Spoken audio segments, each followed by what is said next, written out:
অনেক জায়গায় দেখা যায় কোরবানির ঈদের দিন মোরগ জবাই করে না, মোরগ হাঁস মোরগ জবাই করে না।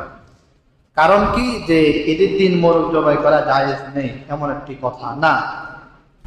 হাঁস মোরগ কখনোই কোরবানির পশু নয়।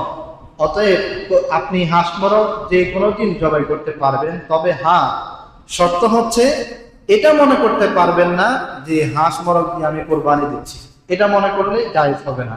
এমনিতেই আমরা স্বাভাবিকভাবে যেটা জবাই করি এটা করতে পারেন, তাতে কোনো সমস্যা নেই। এর সাথে একটা সংযুক্তি উল্লেখ করছি, কোন কোন পশু দ্বারা কোরবানি করা জায়েজ। তো এটা আমরা সকলেই জানি, ওট, গরু, মহিষ, দুম্বা, ছাগল, ভেড়া, এই 6টি পশু দ্বারা কোরবানি করা জায়েজ। এর বাহিরে কোনো পশু দ্বারা কোরবানি জায়েজ হয় না।